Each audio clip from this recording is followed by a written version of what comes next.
The chopping block is sponsored by Georgia One. Georgia One empowers women to advocate for climate, environmental, and social justice grounded in racial equity.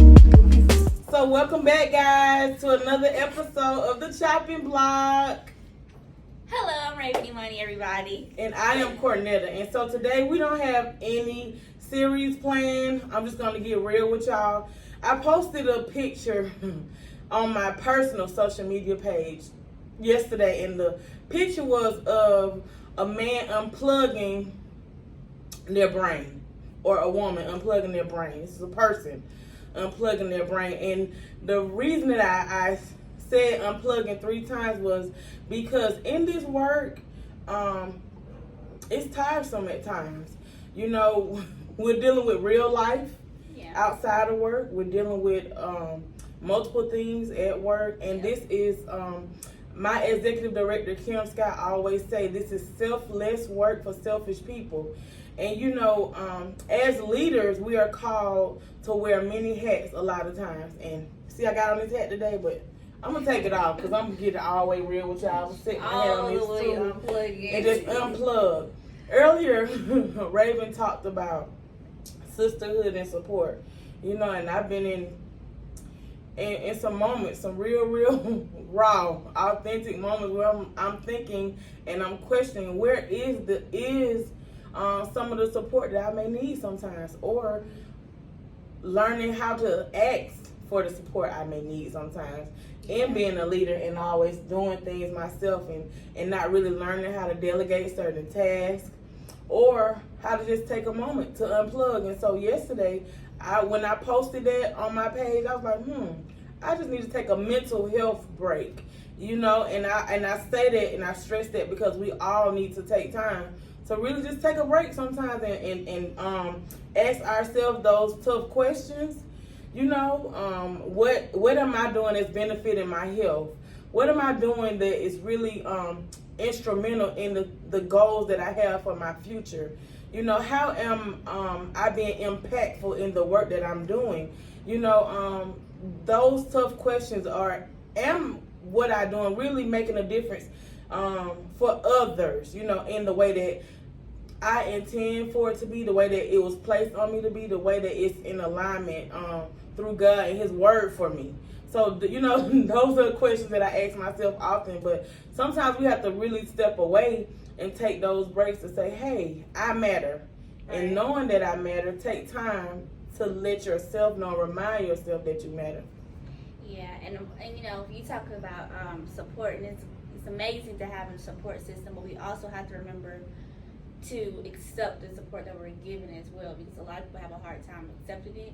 Mm-hmm. They feel like it's a handout. Mm-hmm. It was never even the case, just people wanting to be there for you. Mm-hmm. So that's another thing to think about as well when you're taking stuff back.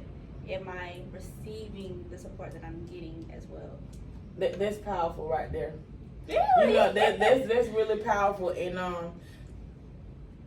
yeah, I'm having some real moments, you know, and it's just what it is, y'all. It's not a sad thing. It's just a life thing. It's a life thing, and it's just something that you have to grow into, I guess. Right. And I can only speak for myself with this, but I am a business owner. I'm an operations manager, a podcast host, a mentor, a community activist, a humanitarian, a wife.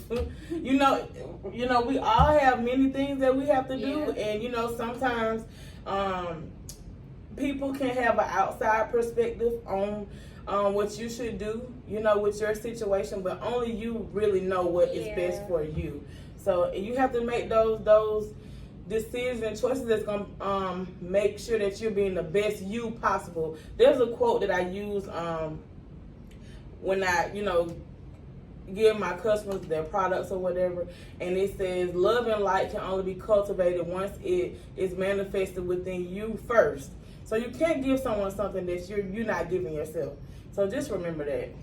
Yeah, and I agree with what you said, but sometimes I agree with what you said full-heartedly, but like I do believe that you can, like, were you saying like you can't give somebody all the love and support if you're not giving it for yourself? I'm saying you gotta give it to you first. Right. Okay, that makes sense. Okay. Okay. Yeah. Because it is people that go on that's on social media say you gotta love yourself first before you can love anybody else. And while I do agree with that to an extent, I do believe that you can still like love somebody else wholeheartedly and not love yourself wholeheartedly. That's definitely possible. And when Yeah. we do that, that's why we have to take time to unplug. Yeah. Because as a leader and people that that wear many hats, you're often pouring into others. Yeah. Way more than you're pouring into yourself. Right. But again, you know, you have to know what your gift is. You know, and your calling. Once you're in it, understand that, hey, it's going to be days or moments where, hey, I'm putting in everybody else. But remember to scale back a little bit because I still need love to. myself as well. Right. Yeah. That's fine too. So, yeah, so thank y'all for listening. Chime in. You know, get in the comments. Let us know what you think. Yes. Let us know how you feel. Let How us do know you what you. self-love as well? Let us know that as well. Right. And what do you do when you unplug or you feel you need to unplug? Yeah. Or if you haven't unplugged, how are you going to start unplugging? Start unplugging. Just like your phone, you need to recharge too. Right. They're like, I go to sleep at night. Right. That's not recharging. Right. And this is Mental Health Month, y'all. So Yeah. self-care is making sure that you're well inside out. Yeah. Life be life. Right. Life be life. And it's gonna happen when you make plans, but you gotta keep persevering, you gotta endure, you gotta keep going. All right, thank y'all. Thank you. Bye. Until next time.